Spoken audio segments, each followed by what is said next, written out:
Hi, എല്ലാവർക്കും നമസ്കാരം. നമ്മൾ സംസാരിക്കാൻ പോകും നമ്മൾ ഹെൽത്ത് ഇൻഷുറൻസ് എടുക്കാൻ പോകുമ്പോൾ നമുക്ക് ബേസിക് ആയിട്ട് വേണ്ട കാര്യങ്ങൾ എന്തൊക്കെയാണ്, എന്തൊക്കെ കാര്യങ്ങൾ ഉണ്ടെന്നുണ്ടെങ്കിൽ നമ്മൾ ആ കമ്പനി ചൂസ് ചെയ്യേണ്ടത് എന്നുള്ളത് പ്രത്യേകം ശ്രദ്ധിക്കേണ്ടത്. ഒന്നാമത്തെ പോയിന്റ്, നമ്മുടെ വീടിനടുത്തുള്ള ഹോസ്പിറ്റലുകളിൽ നമുക്ക് ക്യാഷ്ലെസ് സൗകര്യം കിട്ടണം.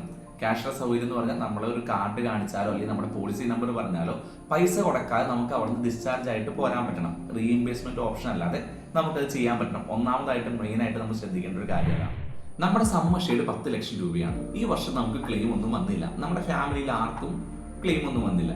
ഫ്രീ ആയിട്ട് നമ്മുടെ തുക അടുത്ത വർഷത്തേക്ക് ആ എമൗണ്ട് ക്യാരി ഫോർവേഡ് ചെയ്ത് കിട്ടുക. സാധാരണ നിലവിലുള്ള പ്ലാനുകൾ അനുസരിച്ച് നമുക്ക് ഈ വർഷം ക്ലെയിം ഒന്നും വന്നില്ല എന്നുണ്ടെങ്കിൽ 10 ലക്ഷമാണ് നമ്മൾ ഈ വർഷം സമ്മർഷ എടുത്തത്, അടുത്ത വർഷവും നമുക്ക് 10 ലക്ഷം രൂപയുടെ എലിജിബിലിറ്റി ഉള്ളൂ. അതാണ് നിലവിൽ വരുന്ന ട്രഡീഷണൽ പ്ലാനുകളുടെ എല്ലാ അവസ്ഥ.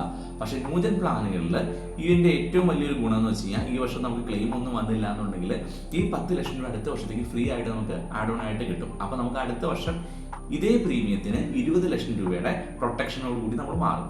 പിന്നെ അടുത്തൊരു കാര്യം, EMI വ്യവസ്ഥയിൽ നമുക്ക് പോളിസി കിട്ടുക. അതായത് നമുക്ക് ഫുൾ എമൗണ്ട്, ഇപ്പൊ നമുക്ക് ട്രഡീഷണൽ പ്ലാനുകളെല്ലാം തന്നെ നമ്മൾ ഫുൾ എമൗണ്ട് കൊടുത്താൽ മാത്രമാണ് അവിടെ നമുക്ക് പ്രൊട്ടക്ഷൻ തരും. അടുത്തൊരു പോയിന്റ് വരുന്നത്, നമുക്ക് റൂമിന് ലിമിറ്റുകൾ പാടില്ല. അതായത് നമുക്ക് ഫിക്സഡ് ആയിട്ട് ഇപ്പോൾ AC റൂം വരെയാണ് നമുക്ക് എലിജിബിലിറ്റി ഉള്ളൂ. അവിടെ നമുക്ക് വേറെ റൂം കിട്ടിയില്ല, അഡീഷണൽ പൈസ നമുക്ക് കൊടുക്കേണ്ട അവസ്ഥ വരാത്ത രീതിയിലുള്ള പ്ലാനുകൾ ഇപ്പോൾ നിലവിലുണ്ട്.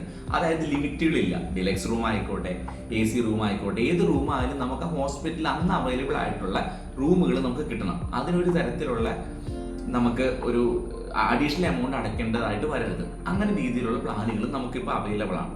പിന്നെ അടുത്തത് കൺസ്യൂമബിൾസ്.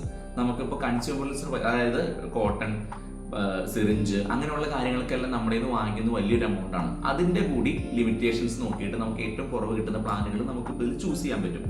പിന്നെ നമുക്ക് വേണ്ട ഏറ്റവും വലിയൊരു ഇതെന്ന് വെച്ച് കഴിഞ്ഞാൽ ഓൺലൈനായിട്ട് ഡോക്ടറെ കൺസൾട്ട് ചെയ്യാൻ പറ്റണം. നമുക്ക് പെട്ടെന്നൊരു അസുഖം വന്നു, നമുക്ക് ഏത് രീതിയിലാണ് അത് ആ കമ്പനികൾ തന്നെ നിശ്ചയിക്കുന്നതനുസരിച്ച് നമുക്ക് ഇപ്പോൾ 24 മണിക്കൂർ നമുക്ക് എന്ത് എമർജൻസി കേസുകൾ വന്നാലും ഓൺലൈനായിട്ട് നമുക്ക് ഡോക്ടറെ കൺസൾട്ട് ചെയ്യാൻ പറ്റണം. ഹോസ്പിറ്റലിൽ അഡ്മിറ്റ് ആവുന്നതിന് മുമ്പുള്ള എല്ലാ ബില്ലുകളും അതിനെ തുടർന്നുള്ള ഫോളോപ്പുകളെല്ലാം, എന്ത് ടെസ്റ്റുകളായിക്കോട്ടെ, അത് നമുക്ക് ആ ടെസ്റ്റ് റിപ്പോർട്ട് നെഗറ്റീവ് ആയാലും പോസിറ്റീവ് ആയാലും എൻ്റെ പൈസ കമ്പനി തരുന്ന രീതിയിലുള്ള പ്ലാനുകളെല്ലാം നിലവിലുണ്ട്.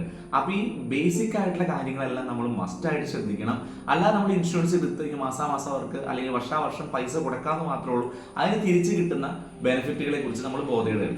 പിന്നെ ഇപ്പോൾ വന്നിരിക്കുന്ന ഒരു പ്ലാൻ, നമുക്ക് ഇൻഡിവിജ്വലി അല്ലെങ്കിൽ ഒരു ഫാമിലി ഫ്ലോട്ടർ നമ്മൾ സെലക്ട് ചെയ്യുമ്പോൾ 25 വയസ്സ് വരെയുള്ള കുട്ടികളെ നമുക്ക് ആ ഫ്ലോട്ടിൽ ആഡ് ചെയ്യാൻ പറ്റുന്നുണ്ട്.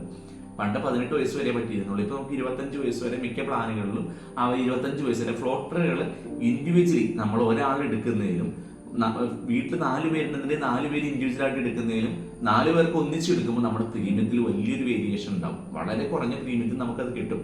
അതുമല്ല, സമ്മർഷയുടെ അവർ ഡിവൈഡ് ചെയ്യുന്നത് പണ്ടെന്ന് വെച്ചാൽ 5 ലക്ഷം രൂപ 5 ലക്ഷം രൂപ വരെയായിരുന്നു നമുക്ക് കിട്ടിക്കൊണ്ടിരുന്നത്. ഇപ്പൊ നമുക്ക് 4 പേരുണ്ടെന്നുണ്ടെങ്കിൽ 10 ലക്ഷം രൂപയുടെ പോളിസി ആണെങ്കിൽ 40 ലക്ഷം രൂപ വരെ നമുക്ക് മൊത്തം കവറിങ് കിട്ടും. അതായത് ഒരാൾക്ക് 10 ലക്ഷം രൂപ വന്നു. ഇപ്പൊ നമുക്ക് അൺലിമിറ്റഡ് ആണ് റീസ്റ്റോറേഷൻ. അതായത് 10 ലക്ഷം രൂപ വരെയുള്ള തുക എത്ര തവണ വേണമെങ്കിലും നമുക്ക് ഒരാൾക്ക് എടുക്കാൻ പറ്റും. അത് ഫാമിലിയിൽ ആർക്ക് വന്നാലും നമുക്ക് ചൂസ് ചെയ്യാൻ പറ്റും. ഒരേ അസുഖത്തിന് തന്നെ നമുക്ക് വീണ്ടും വീണ്ടും സമ്മർഷീഡ് വരെയുള്ള തുക, നമ്മൾ 5 ലക്ഷം രൂപയുടെ ഒരു പോളിസി എടുത്ത ആൾക്ക് മാക്സിമം 5 ലക്ഷം രൂപ വരെ അവർ തരുള്ളൂ. അതിന് മുകളിലേക്ക് എന്ത് വന്നാലും നമ്മുടെ കയ്യിൽ നിന്ന് പോകും. പക്ഷേ ഈ 5 ലക്ഷം രൂപ വരെയുള്ള തുക എത്ര തവണ വേണമെങ്കിലും നമുക്ക് ഓട്ടോമാറ്റിക് ആയിട്ട് റീഫിൽ ചെയ്തുകൊണ്ടിരിക്കും. ഇതൊക്കെ കിട്ടുന്ന വലിയൊരു ഓഫറുകളാണ്. ചെറിയൊരു തുകയ്ക്ക് അല്ലെങ്കിൽ വർഷാവർഷം കൊടുക്കുന്ന ചെറിയൊരു പ്രീമിയത്തിൽ അൺലിമിറ്റഡ് ആയിട്ടുള്ള വലിയ തുകയുടെ പ്രൊട്ടക്ഷനാണ് നമുക്ക് ഹെൽത്ത് ഇൻഷുറൻസ് തരുന്നത്. അതായത് ഒരാളുടെ റിസ്ക് വലിയൊരു ടീമാണ് അവിടെ ഏറ്റെടുക്കുന്നത്. അപ്പം നമ്മൾ എത്രയും നേരത്തെ, ഒരു ദിവസം മുമ്പേ നമുക്ക് എന്തെങ്കിലും അസുഖം ഡിറ്റക്ട് ചെയ്യുന്നതിന് മുമ്പോ, നമുക്ക് എന്തെങ്കിലും ഒരു രീതിയിലുള്ള സിംറ്റംസ് കാണിക്കുന്നതിന് മുമ്പോ, ഒരു ദിവസം മുമ്പേ നമ്മൾ സെക്യൂർ ആവും. ഏതെങ്കിലും ഒരു ഹെൽത്ത് ഇൻഷുറൻസ് പ്ലാൻ നമുക്ക് കമ്പനിയിൽ നിന്ന് കിട്ടുന്ന പ്ലാനുകളുടെ ആ ഒരു വാല്യൂ ആ കമ്പനിയിൽ ജോലിയുള്ളപ്പോൾ മാത്രമേ ഉള്ളൂ. അത് നമുക്ക് വേറെ എന്തെങ്കിലും പോർട്ട് ചെയ്യാൻ പറ്റുന്നില്ല. അത് നമ്മൾ പ്രത്യേകം ശ്രദ്ധിക്കേണ്ട ഒരു കാര്യമാണ്. നമുക്ക് നിലവിൽ ഏതെങ്കിലും നല്ലൊരു കമ്പനിയിൽ നമ്മൾ ഇൻഷുറൻസ് എടുത്തിട്ടാൽ അടുത്ത വർഷം പ്രീമിയം കുറയുന്ന ഒരു കമ്പനിയിലേക്ക് നമുക്ക് ചേഞ്ച് ചെയ്യാനും നിരവധി ബെനിഫിറ്റുകൾ നമുക്കുണ്ട്. അപ്പോൾ നമ്മളൊരു ദിവസം മുമ്പേ സെക്യൂർ ആവാൻ നോക്കുക. ഹെൽത്ത് ഇൻഷുറൻസ് വളരെ മാൻഡേറ്ററി ആയ കാര്യമാണ്. എല്ലാവരും അതിൽ പ്രത്യേകം ശ്രദ്ധിക്കാൻ. Thank you.